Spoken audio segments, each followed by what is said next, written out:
Bonjour Christine Vandenborg.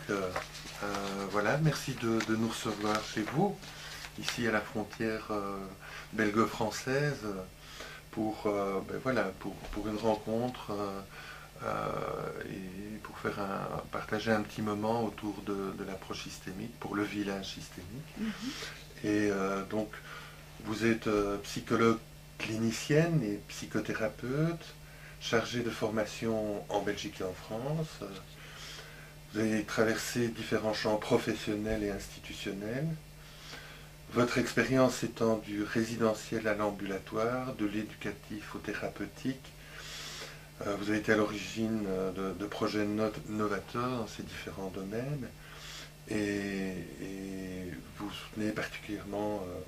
soutenu particulièrement par un travail d'écriture des pratiques. Voilà, vous intervenez aussi dans le cadre des cahiers critiques, comme vous êtes une intervenante active dans le cadre des cahiers critiques de thérapie familiale.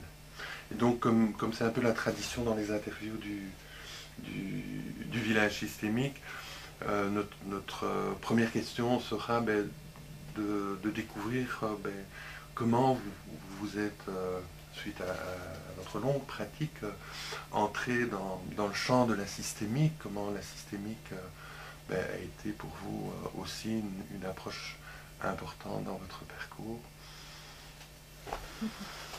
D'abord, moi aussi, je voudrais vous remercier d'être là et puis de me poser ces questions qui sont toujours une bonne occasion de faire un retour sur soi-même. Et donc, la systémique, je ne l'ai pas du tout approchée à l'université quand j'ai fait ma formation à l'université. C'était dans les années 60, 1970. Attendez, je suis sortie en 1961, je crois. Mhm. Oui, on parle de systémique seulement à Oui, partir des années tout à 74, fait. Voilà. 75. Et Oui. donc, j'ai une pratique que j'ai démarrée d'abord comme psychologue à l'école européenne à Mhm. Bruxelles. Donc, j'ai une formation de base avec une population d'enfants, on va dire, normale, sinon même un peu tirée vers le haut. Et c'était une pratique, voilà, très très généraliste. Et puis j'ai eu une pratique plus institutionnelle dans un IMP. Mhm. Et puis en 1975, j'ai repris la direction d'une maison d'enfants qui était agréée par ce qui s'appelait encore à l'époque l'Office de protection de la jeunesse, OPJ. Et c'était une maison tout à fait perdue dans la Famenne belge, euh, accolée à la frontière française, dans la région de Beaurain-Givet. C'est une maison qui hébergeait 75 enfants. Et il y avait une pouponnière, donc des enfants de 3 mois. Il y avait un petit bébé de 3 mois. Et il y avait des garçons et des filles qui allaient avoir 21 ans. C'est-à-dire la majorité était encore à 21 ans à l'époque. Mhm. Et j'avais posé ma candidature et en fait j'ai reçu un coup de téléphone en février, en février, voilà, en me disant il faut que vous veniez, il n'y a plus personne, la directrice est partie. Et donc c'était des circonstances vraiment un peu dramatisées et exceptionnelles. Et j'ai commencé là comme directrice.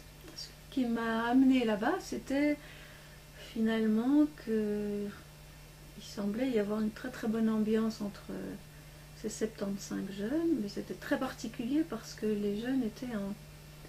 Il n'y avait que des éducatrices Mhm. qui toutes étaient obligées de se faire appeler maman par les enfants. Elles travaillaient 12 jours d'affilée et puis elles pouvaient rentrer 4 journées chez elles et elles devaient emmener un enfant de l'institution avec elles. Donc il y avait un système tout à fait Particulier. particulier où la fonction maternelle était vraiment massive.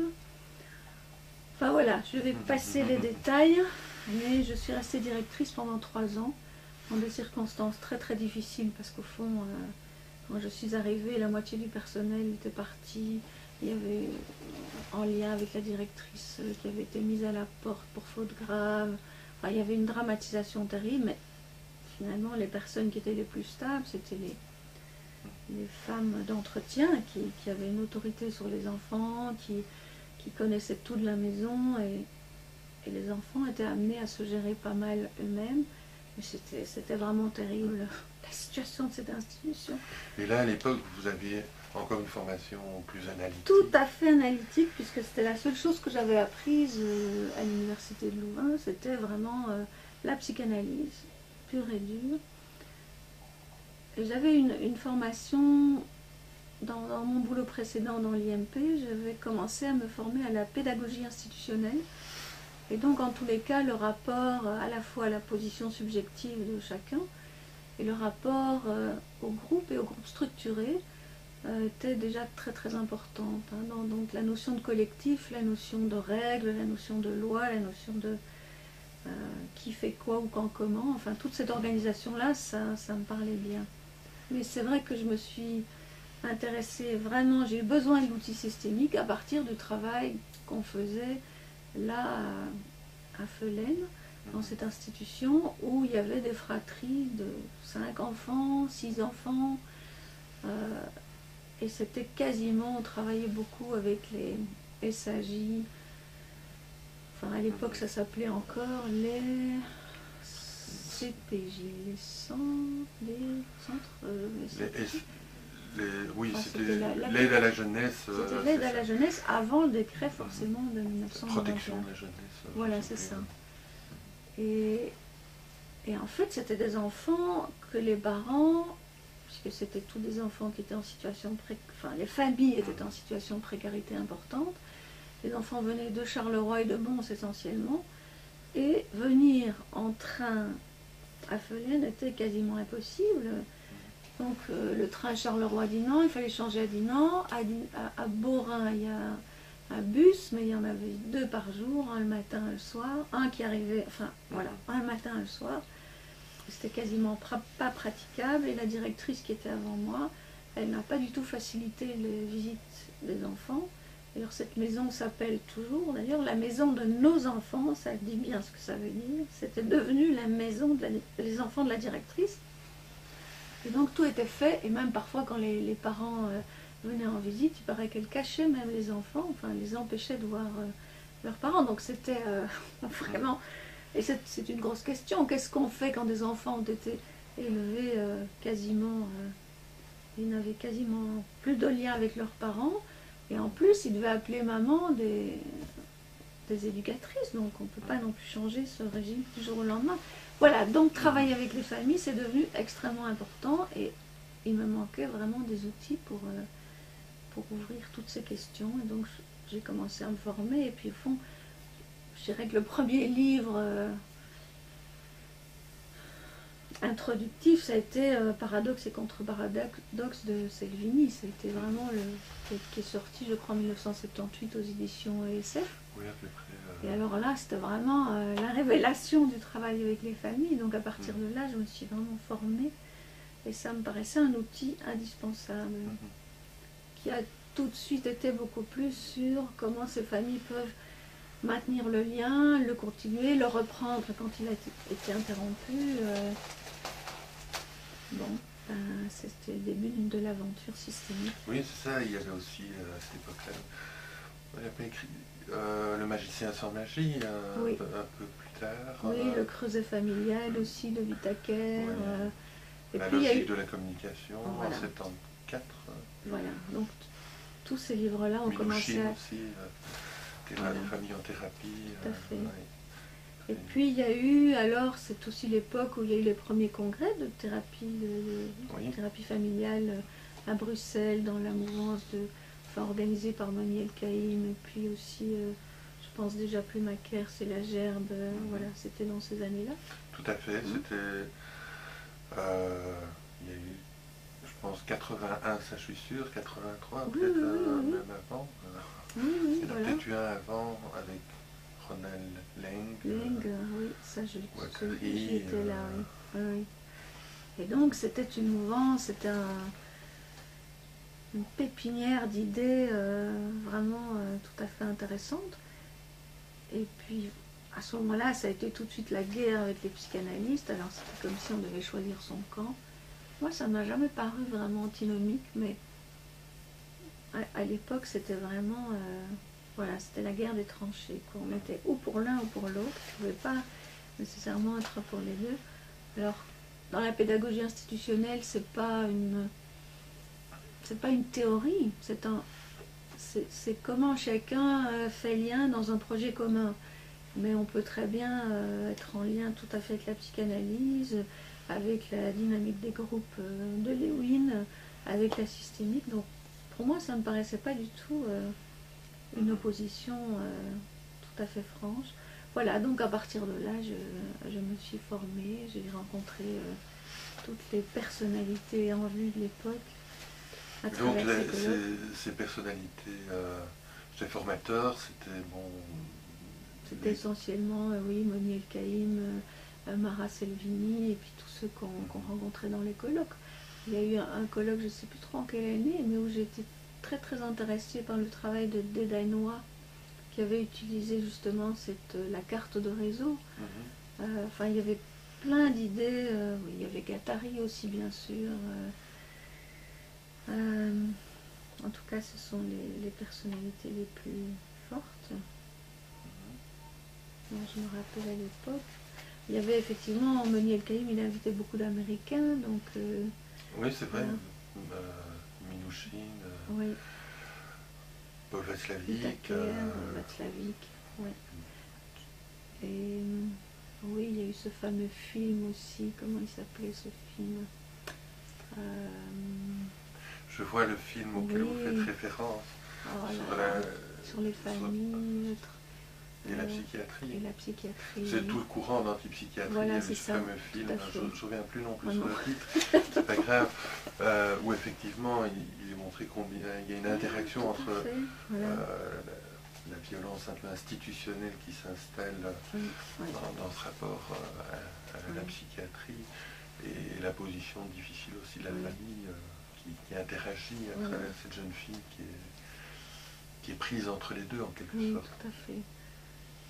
Voilà, c'était vraiment une révélation, en tous les cas, le sentiment que quelque chose, qu'on pouvait penser autrement en tous les cas, qu'on pouvait sortir peut-être du dogme de la psychanalyse, parce que la psychanalyse c'est un dogme théorique et on y croit pas, et pour moi ça reste, la psychanalyse garde toute sa valeur, mais en tous les cas, moi j'ai ressenti vraiment le besoin d'avoir d'autres outils. À partir de là, le travail avec les familles, que j'ai d'ailleurs continué, j'ai rendu mon tablier de directrice 3 ans après, parce que je ne souhaitais pas avoir une fonction de direction à long terme, et donc j'ai continué une fonction beaucoup plus d'intervenante familiale, donc à la fois dans le lien avec les enfants et dans les groupes d'enfants. Quand on a des fratries de 5 et de 6 enfants, il y a aussi... j'ai en tous les cas commencé à faire du travail avec les fratries pour voir de quelle manière elles pouvaient entre elles travailler leurs propres relations, même si les enfants étaient parfois dans des unités séparées pour des questions d'âge, de verticalité, aussi de différenciation, comment ensemble ils pouvaient parler d'eux-mêmes, de ce qui leur arrivait, de leur relation avec leur père et leur mère. Et donc il y a eu aussi quelque chose d'important autour de cette manière de faire là. Et puis je pense que je n'ai plus arrêté ma référence à la systémique, parce qu'à partir de Felaine, qui était alors un travail résidentiel, mais sous mandat, avec quand même peu de contact avec les familles, puisqu'on était très très éloignés et de Charleroi et de Mons et de Namur. Donc c'était pas vraiment l'idéal pour maintenir les liens familiaux très vivants. Mais après, j'étais en 1984, donc j'ai fait partie du premier des 3 premiers COE qui ont été créés à cette époque-là. Donc les consultations d'orientation éducative, qui travaillaient donc en milieu ouvert sous mandat. Donc c'était des projets qui ont vu le jour et qui étaient censés travailler avec à vraiment la possibilité de ne pas placer les enfants. C'était vraiment l'idée, l'éthique du projet, c'était celle-là, c'était de pouvoir travailler avant enfin dans la famille. L'institution, Voilà. de donner Voilà. un espace intermédiaire, ou en tout cas un espace qui s'oppose au milieu fermé, entre guillemets. Tout à fait. On était vraiment dans... Oui. Parce qu'en travaillant dans l'institution, la maison de nos enfants orphelins, c'est vrai que il apparaissait que d'une certaine manière, il y avait quand même des enfants avec lesquels on aurait pu travailler différemment et on n'aurait pas provoqué la cicatrice ou la blessure du placement. C'est quand même une séparation qui parfois peut être définitive pour des enfants qui sont vraiment transplantés d'un milieu à un autre. Bon, enfin voilà. Donc c'était une manière de travailler les situations familiales qui n'a plus cours actuellement, je pense. Et donc, dans la première COE, puisqu'il y a eu ça c'est bien entendu pour des raisons politiques, hein, mais il y a eu Liège, Mons et Dinan. Et donc, on s'est fort liés à Troyes, d'ailleurs, puisqu'on était 3 petits services, et on a eu beaucoup d'ennemis quand on a été créé. Par exemple, à Dinan, je sais qu'on a un peu fait le tour de nos partenaires possibles. On a été rencontrer le service de santé mentale de Dinan, mais vraiment, ils nous regardaient comme des ovnis, qu'est-ce qu'on venait faire. Enfin, c'était vraiment un peu... Ils ne pouvaient pas imaginer qu'on puisse faire du travail thérapeutique avec les familles sous mandat, enfin, comme si on leur enlevait effectivement une pratique dont eux étaient, peut-être, ils s'estimaient qu'ils étaient les seuls à pouvoir faire ça, mais ça n'a pas été facile du tout de se faire reconnaître à l'époque, voilà, comme il y a un projet nouveau, tout à fait orienté et donnant du crédit au travail avec les familles. Surtout que le centre était à l'époque très très en référence avec la psychanalyse, donc on était vraiment vus comme des drôles de... Des ovnis. Des ovnis. Mais c'est vrai que c'était tout nouveau à l'époque. Oui, voilà. Il y a un temps d'acclimatation, tout à fait. Qui fait que les institutions ne s'habituent pas aussi vite. Et alors les CO, il y en a eu 3, et puis petit à petit, il y en a eu un par arrondissement judiciaire. Très vite, tous les 3, on s'est vraiment fédérés. Donc on a créé la fameuse fédération FEMO, la fédération des équipes mandatées en milieu ouvert. Et ça a été un chouette travail parce qu'on a mis à la fois sur pied la structure qu'il fallait, et puis on a mis énormément d'importance dans ce qu'on appelait la commission pédagogique, c'est-à-dire comment on travaille et comment on fait à la fois non seulement avec les familles, mais aussi avec tous nos partenaires, comment on se fait connaître et comment on élabore une pratique nouvelle. On avait aussi besoin d'apprendre. En fait, on a appris en faisant, puisque avec tout oui, c'est ça, il y avait évidemment la dimension familiale, mais aussi la dimension du réseau, la dimension institutionnelle. C'était nouveau pour tout le monde, c'était nouveau pour les tribunaux, la jeunesse, c'était nouveau pour les CPJ de l'époque, qui n'étaient pas encore les SAJ, avant la réforme de 91, donc voilà. Voilà. Dans votre pratique, dans la marmite. dans votre pratique, soit avec les familles, que ce soit avec les institutions, les réseaux, vous avez été amené de plus en plus souvent à participer aussi en tant que formatrice et intervenante dans différents cadres. Pouvez-nous toucher peut-être quelques petits mots sur votre pratique de formation, de formatrice? Oui, alors au fond, en vous écoutant, je me disais que une des choses dont je n'ai pas encore parlé, c'est la formation que j'ai suivie au psychodrame, donc avant la systémique. Et donc ça aussi, ça a donné des ouvertures, parce que ça veut dire que tout ce qui était utilisé en systémique comme jeu de mise en situation, les sculptures, etc., bon, ça m'a assez vite parlé sur la possibilité d'utiliser des outils concrets. Parce que le psychodrame ouvre très très fort à la créativité de ce qu'on peut faire justement dans les rencontres et dans les mises en situation. Alors la formation, j'y avais déjà pas mal été impliquée en France, parce qu'avec des amis, on avait créé un groupe d'indépendants, groupe d'études et de formation à l'intervention institutionnelle. Donc on était déjà très très en action dans les formations à partir d'une référence à la pédagogie institutionnelle, mais pour la formation d'éducateurs, de travailleurs sociaux, d'infirmiers psychiatriques en tous les cas. Et donc j'avais beaucoup travaillé déjà qu'est-ce que c'est un cadre de formation, comment la position de formateur, c'est une posture différente que celle d'intervenant. Donc ça j'avais déjà pas mal travaillé. Et puis voilà, en me formant à la systémique, je me suis retrouvée dans le premier courant des personnes qui commençaient aussi à travailler en systémique, et donc je suis devenue formatrice comme ça assez vite à partir de mon bagage de formation moi-même et puis de ce que j'avais appris. Et donc j'ai fait partie alors du CFORES, de ce qui s'appelle maintenant le CFORES, le groupe de formation de Chapelle-Auchamp, systémique. Mais je collabore aussi depuis longtemps avec l'Institut de la famille de Toulouse et de Lille sur des actions de formation assez ciblées.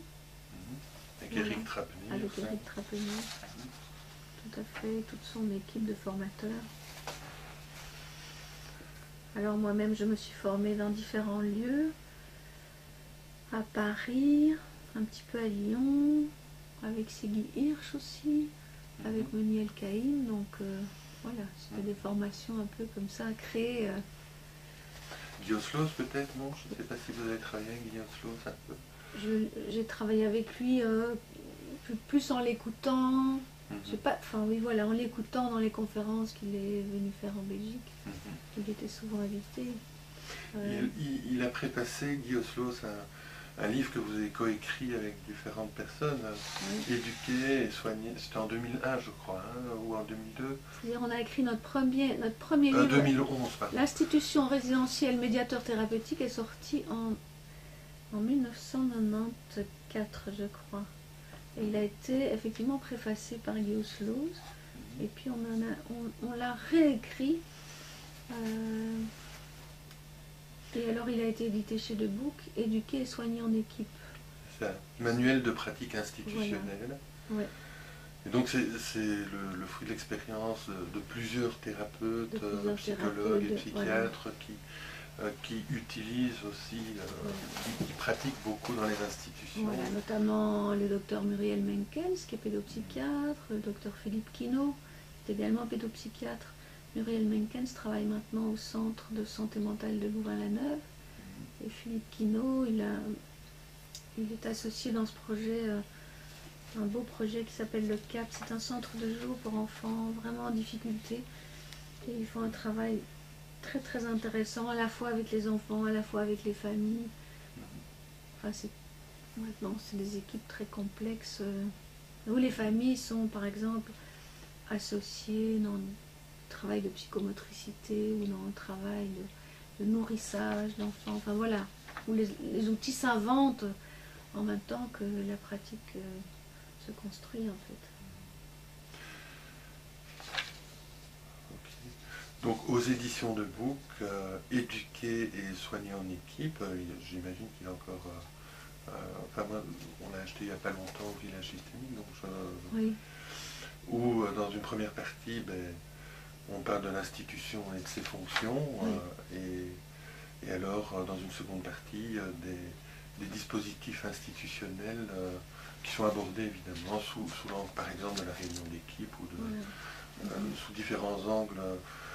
Pour aussi s'ouvrir à une lecture systémique de l'institution. Tout à fait. Il y a aussi un chapitre bien sûr particulier sur le travail avec les familles, mais c'est sûr que l'institution est traitée à la fois comme une organisation, comme un système, dans lequel forcément il y a des interactions, des modes de régulation, des modes de coopération, et donc c'est tout à fait intéressant de développer ça. Et donc nous sommes actuellement 10 dans ce groupe institution. Donc moi j'en fais partie depuis plus de 25 ans. Et on a des horizons chacun assez différents. Il y en a qui viennent vraiment plus de la... Comme Muriel Menkels, elle fait référence vraiment à Philippe Quinault. Ce sont des systémiciens, je dirais, plutôt purs et durs. Et puis il y a les psychanalystes comme Jean Davlose et Didier Robin. Didier Robin est un peu comme moi, on est de sang mêlé, comme dirait... ça se dit dans les livres de ce petit héros. Rappelez-moi un peu son nom, le petit magicien là. Harry Potter. Harry Potter, voilà. Oui. On est de sang mêlé. Il y a aussi Philippe Bivor qui est assistant. Philippe Bivor, voilà, tout à fait. Anne de Kayser. Anne de Kayser, c'est une systémicienne tout à fait intéressante qui travaille à la fois comme clinicienne et à la fois en école d'éducateur à Liège. Il y a aussi, alors, il y a des nouveaux membres qui nous ont rejoints, Paul Jomeau, Vanessa Bartels et Magali Huret. Voilà, toute la bande. J'espère que je n'oublie personne. Et donc ce groupe se réunit pour développer aussi une recherche aussi autour de... au-delà des pratiques de formation, mais oui. développer une recherche et partager autour de la systémique, mais pas simplement la systémique orientée thérapie familiale, mais une systémique ouverte à la dimension institutionnelle et organisationnelle.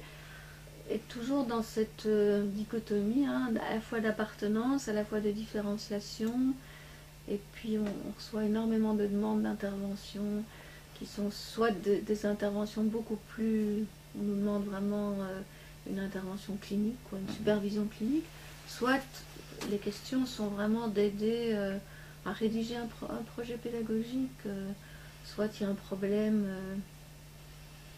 très concret de quelque chose qui rouille dans l'équipe, donc voilà, il faut faire un petit peu un diagnostic, mais nous ne sommes jamais dans des positions d'audit, parce que nous trouvons qu'il faut faire et le diagnostic et le traitement. L'audit, c'est on fait un diagnostic et puis on se taille. Nous, on doit pouvoir faire un diagnostic, mais on doit aussi pouvoir construire les solutions avec les personnes. Ok. Avant de conclure, peut-être vous auriez envie de communiquer autour de vos projets futurs. Il y a peut-être des choses nouvelles qui sont sur le chantier. Je ne sais pas s'il y a des projets de formation, des projets d'écriture. Des projets d'écriture toujours, parce que je crois vraiment que écrire, c'est une bonne manière d'élaborer sa pratique. Donc, je suis activement impliquée dans les cahiers critiques de thérapie familiale et de pratique de réseau, comme vous l'avez dit.